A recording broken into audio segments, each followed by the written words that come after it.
नमस्कार विद्यार्थी मित्रांनो, Mpsc मध्ये तुम्हा सर्वांचं हार्दिक स्वागत. मित्रांनो, आज तारीख आहे 16 नोव्हेंबर 2021. आजच्या दिवशी आयोगामार्फत एक महत्त्वपूर्ण अपडेट आली. ही अपडेट आज पाहणार आहे. विषय राज्य सेवा पूर्व परीक्षा 2021 परीक्षा शुल्काचा भरणा करण्यास मुदत देण्याबाबत. ऑलरेडी पाहिलं असेल 3 तारखेची मुदत होती परीक्षा शुल्क भरण्यासाठी चलनाद्वारे. पण बऱ्याच विद्यार्थ्यांनी त्याच्या आधी सुद्धा फॉर्म भरून किंवा जे पेमेंट होते करून सुद्धा त्यांचे जे अकाउंट आहे त्याच्यामध्ये फीज नॉट पेड हा ऑप्शन येत होता. त्याच्यानंतर बरेच न्यूज आउटलेटमध्ये ही बातमी आली. आयोगाने सुद्धा दखल घेतली होती. आयोगाने सांगितलं की तुमचे जे पेमेंट आहे परत पाठवू. पण त्यानंतर बराच प्रेशर आल्यानंतर आयोगाने आता काय सांगितलं की जे विद्यार्थ्यांनी फॉर्म भरले होते त्या दरम्यान पेमेंट केलं होतं किंवा त्यांचं पेमेंट करायचं बाकी राहिलं त्या दिवसामध्ये, त्यांना आता पुन्हा एकदा आपण मुदत वाढ देणार आहे. आणि ही मुदत वाढ खाली तारीखसुद्धा दिली या ठिकाणी, तर ती तारीखसुद्धा आपण पाहणार आहे.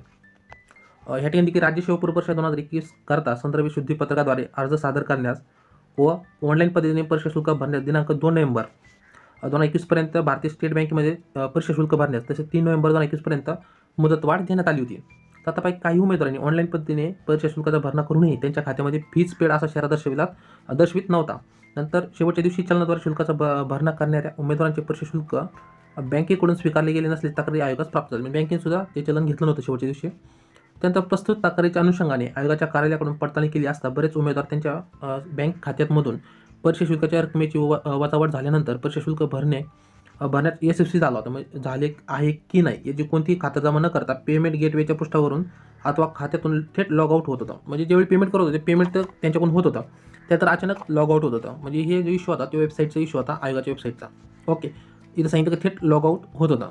त्यामुळे त्यांच्या अर्जातील परीक्षा शुल्काची स्थिती अद्ययावत होत नाही व त्यांच्या बँक खात्यातून वजावट झालेली परीक्षा शुल्काची रक्कम संबंधित बँकेकडून काही दिवसानंतर परत केली जाते. साधारण 2-3 दिवसानंतर ही अद्ययावत केली जाते.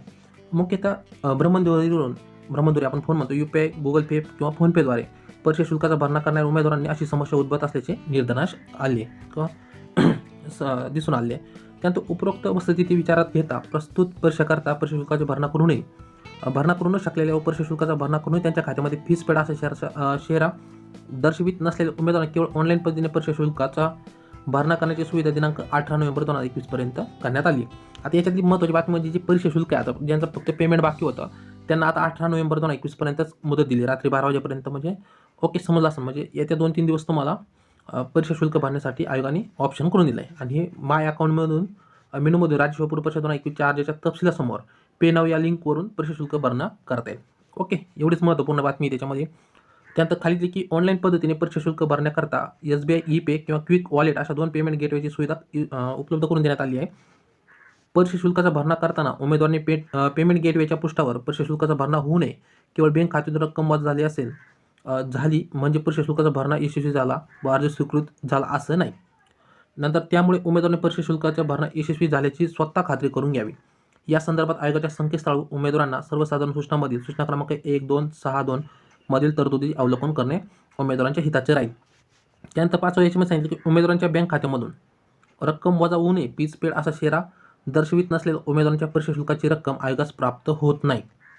म्हणजे उमेदवारांच्या बँक खात्यातून पैसे कट झाले पण आयोगाच्या वेबसाईटवर जर फीज नॉट पेड असा शेरा जर दाखवित असेल की फीज नॉट पेड म्हणून, तर ती रक्कम आयोगाकडे प्राप्त झाली नाही असं आयोग म्हणते. हीच रक्कम संबंधित बँकेकडेच राहते. बँक स्वयंचलित पद्धतीने वजा झालेल्या रकमेचा उमेदवारांच्या खात्यात परस्पर परतावा केला जातो. म्हणजे SBI बँक किंवा उदाहरणार्थ XBI म्हणतो आपण, ती परत रिटर्न तुम्हाला पाठवते. आणि जर ते रिटर्न नाही झालं तर त्याला जबाबदार कोण, हे पण महत्त्वपूर्ण आहे. तर सहसचिव माहिती तंत्रज्ञान महाराष्ट्र लोकसेवा आयोग यांच्याकडून ही माहिती आली. मेन म्हणजे जी मुदत आहे आता फीज पेड करण्यासाठी ती 18 नोव्हेंबर 2021 पर्यंत करण्यात आली. ही महत्त्वाची अपडेट होती मित्रांनो. ही अपडेट तुम्हाला कशी वाटते कमेंट करून सांगा. व्हिडिओ आवडला असेल नक्की व्हिडिओ लाईक करा. चॅनलला सबस्क्राईब केलं असेल तर चॅनलला नक्की सबस्क्राईब करा. थँक्यू.